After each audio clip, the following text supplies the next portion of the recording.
Hello friends, this is Tisha from Meadows and Mortar by Tisha, and today I'm going to be taking this old desk and I'm going to be turning it into 2 nightstands. So stick around with me and you can see how we did it. First off, this thing did not bracket together, so my husband actually had to come in with a chainsaw and cut it apart. Normally it would just have brackets that you could remove it with and then just kind of cut the top off where you wanted it, so we had to do this a little bit of a harder way.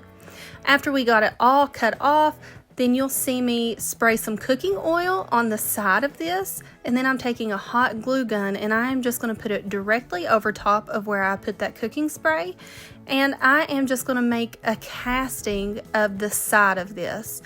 Now the reason I'm doing this is because whenever I take it off, you can see that it is going to make a replica of that end piece, and then I just take some Bondo. This is just a 2-part wood filler. I mix those together and then I take that little mold and I lay it on top of it.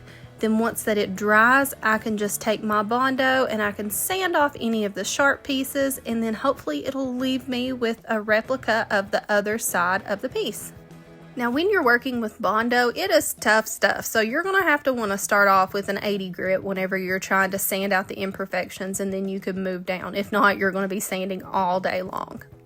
After that, there were just a few smaller imperfections, so then I used the Bondo glazing and spot putty. I think that's the name of it, but it's just that red kind, and it's for like minor scratches and minor imperfections, and you just put it on there and then you just sand it off.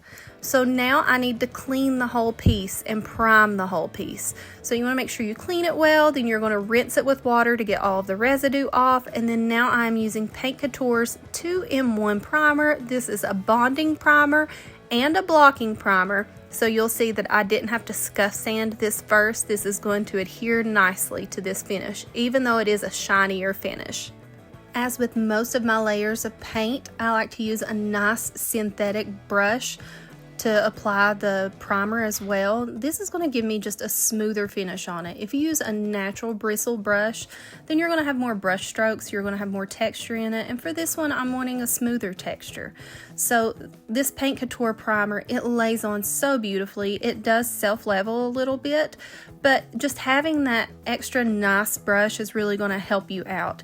So I like to use the Paint Couture synthetic brushes. They are very affordable. They are easy to use, they're easy to clean, and I really like them. They seem to last a long time. Alternatively, I also use Klingon brushes as well, and they are the same way. They wash really nicely, they last a long time.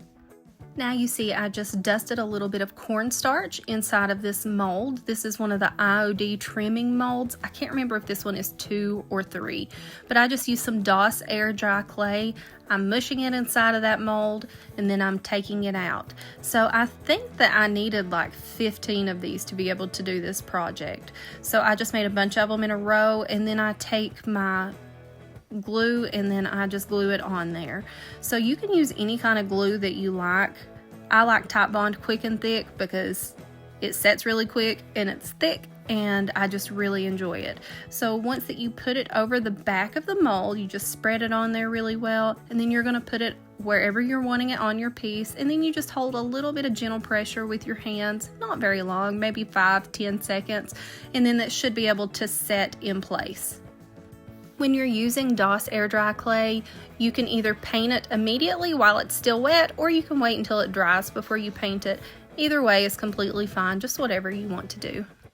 As you can see, I'm just painting straight over top of these molds. I'm not waiting for it to dry, and that's fine. You can do it either way. So I'm starting off with Paint Couture in the color Dark Sea. This is one of my favorite colors. I love blues, I love greens, and this is just a nice deep blue, but it's a muted color, and it is one of my favorites to use. I like to use it by itself, and I like to use it to shade with. It is a beautiful color. So I'm starting off by trying to really make sure that I get it into all those molds really well, because there are going to be a lot of little crevices in it, and you will see a lot of the underneath part peek through if you don't really like jam it inside of those holes to make sure that you get it in there well. So with the paint finish that I'm going to be using, I will be using the Dark Sea on the outside area, because this is going to be the darker of my blues that I'm going to be using. So you can see I just make like a little box, and you can do a circle, whatever you want to do.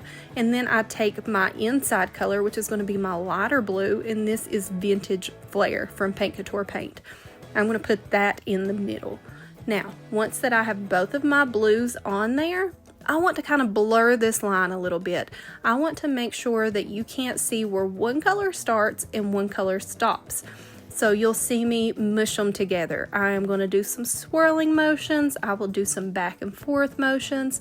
Sometimes I like to do diagonals, just so that my dark color is still on the outside, my light color is still on the inside, but they're just kind of blurred and smudged together, so you can't really see where one starts and one stops.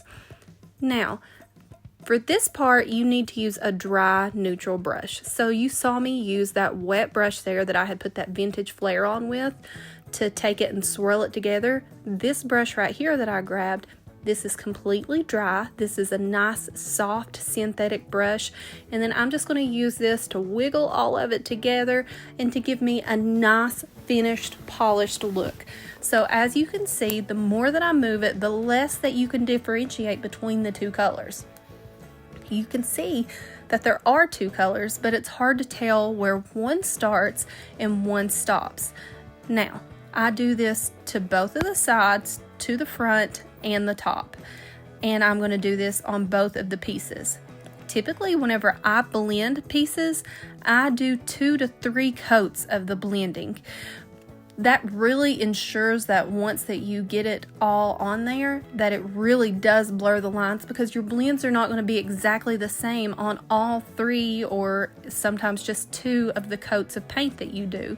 And it's really going to give it a nice, beautiful finish. Now, in between each of my coats, you'll see me come through with sandpaper. Now, you can see how lightly I'm doing this. I usually use a 220 grit paper, and I just kind of rub it across the front of it. I don't use a lot of pressure. I just barely skim it across there. All that I'm wanting to do is just get the little nubs out of the paint so it gives you a smoother finish. Now, you can see right here on my second coat that I, instead of starting with the darker color, I'm starting with the lighter color. And there is really no reason behind this. It's just that that's what I preferred to do at this particular time. I could have started with the darker ones, it doesn't matter. So you can see once that I have both of my colors in there, I'm just taking my brush and I'm going around in swirling motions again. And then remember, I'm going to come with my dry neutral brush. I'm going to go side to side, up and down, diagonals, whatever I need to do to smooth that out and blur those lines.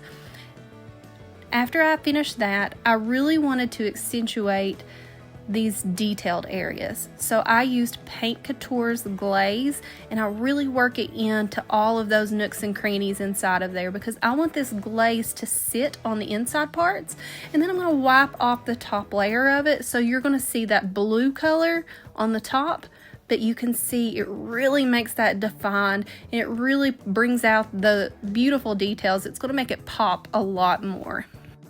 And if you didn't have a glaze, you could absolutely take some paint and thin it down with a little bit of water, and you could use it in the same way. But you just need to be more careful, because a glaze is made to be wiped off. A paint is not made to be wiped off, so you might have a little more residue left behind with the paint. Almost every piece that I do, I had to add some black wax in. I use black wax for shading in, I would say, probably 75% of my pieces. Now a lot of people like to use a natural bristle brush whenever they're doing their shading with waxes. I actually like a little bit of a fluffier brush with mine, especially whenever I'm doing like edge work, so that I'm really wanting like a smoky outer layer. So I like to use just a blush brush, just something that I get from Marshall's, something cheap, something that's going to be big and fluffy, that's going to hold its shape well, and I like to use that.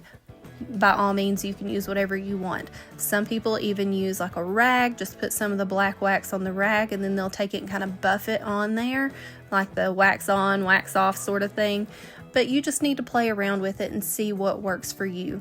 So once that you get your wax on, then you are actually going to want to buff it off. So just use a microfiber cloth and just wipe off the excess. I thought these pulls were really pretty with the piece and I wanted to continue to use them, so I just took a little bit of water and then a little bit of vinegar, sort of 50-50ish, and then I let it soak for about 24 hours before I took it off. After that, I use this transfer. This is from Redesign with Prima. I do not know what the name of it is, but it has these birds and this little floral on it. And I just take it and I put it on the front of this. So you peel off that back layer of the transfer sheet, and then I take the sticky part and I put it directly on the furniture. Now, you want to make sure that you wait at least 24 hours after you finish painting before you put the transfers on, because if not, whenever you go to pull this transfer sheet off, you can actually pull some of the paint off with it if it's not good and dry. So once that I get it placed wherever I want, I trim off any excess, and then you'll see that little stick that I have there in my hand. Those come in with the transfers, and you just use that to rub the transfer on there. You'll hear some people call it burnish. It's the same thing. You just take it, you rub back and forth until you get it to release onto the piece of furniture.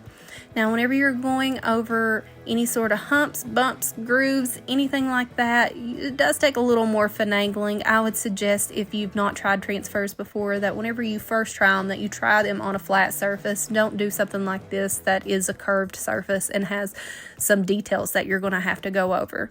But you're just going to take that little transfer tool, the little brown stick, and you're just going to rub back and forth over and over again until you get it to set on the piece of furniture so that it stays on there. And then you'll take that top plastic piece and then you'll just gently pull back, and then you'll be left with the transfer on your piece of furniture, and then you just throw away that plastic piece that you take off. If you've made it this far into the video, thank you so much for watching. And I just ask that you like this video, that you might comment on it if you have any questions, and please subscribe to my channel. Also, if you hit that little bell, that little notification thing, it'll let you know whenever I post a new video so that you can be able to watch it with me. Now, I know that I don't have a lot of content on here, but I do plan on remedying that fairly soon. I'm going to try to make consistent videos to put out. So the more that you interact with me, the more content that I get to put out, and the more that I get to learn. You guys have new tips and tricks and tips of the trade that I wouldn't normally know. So thank you all so much for interacting with me. If you have Facebook, I am on Facebook. I'm also on TikTok, but I don't do very much on there. I am always online, it seems like, and if I'm not, it won't take me long to get back on there. So if you have any questions and you ever need to send me a message, I will try my best to try to help you. So I'm just going to peel and piece and place this all over the front of the two pieces of furniture here. Now this is one transfer. It was made to be in one big sheet, but you'll see that I cut it, not one big sheet, but one big photo. It's in a couple different sheets. But I take it and then I just cut off the parts that I'm wanting, and I make my own picture to go on the front of these. So even if you have a transfer and it's already laid out, that doesn't mean that you can't cut it apart and you can't make it your own. You can absolutely do that. It's not just the buildable transfers that you can make your own. And this is a perfect example of that. So once that you get your transfer on your piece, then I like to just take the pads of my fingers and I just rub it down really well, just to make sure that I don't have any bubbles underneath there. Because if you have any bubbles, once that you put your top coat on it, then it's going to try to lift up and the transfer won't stay on the piece quite as well as it would if you had it all burnished down really well. There are burnishing pads that you can use. Some people like to use those little Scotch pads. I think that's too abrasive, but you know, you do whatever you want to do. So I am using Paint Couture's Extreme Guard Top Coat. Now, although my Paint Couture paint already has a top coat built into it, and I technically don't need the top coat for the paint, I do need it for the transfer. You want to make sure that your transfer is nice and sealed in. You can use a top coat, you can use a wax, whatever you prefer. I 9 times out of 10 prefer to use a top coat as my finishing product. So you just want to use a nice synthetic brush again. You want to put on a nice good even coat, and then you want to smooth it out. Once that you get all of it on there, you want to make sure that you're going in the same direction over your final coat. Just lightly feather it out so that you're going to get a nice flawless finish at the end of it. So because I'm putting this on where those transfers are, I don't want my sheens to be different. So I'm actually going to take that top coat and I will put it over where all of the paint is on the other sides of the pieces as well, even though you can't see me do it on the video. Now to make those details pop even more, I'm going to use Paint Couture's Antique Gold in their Luxe Metallic line, and I'm just going to lightly go over the top of the details so that it really does make it pop more. Now I have cleaned my pools, I've scrubbed them, they're nice and pretty and shiny now, and I'm adding them to the front of the piece, and you can start to see how it's all coming together. Now this is my final product. And look how pretty it is. It's so elegant. It does not look anything like the desk that we started off with. This is going to be some beautiful nightstands or end tables, whatever the person wants to do with it. And if you would like to use any of the products that I used in this video on your own creative journey, on your own furniture or own projects, then I will post a link in the description below. Paint Couture does give me a little bit of a thank you for using my link, but it will be no extra cost to you. So guys, thank you all so much for watching. Can't wait to see you next time.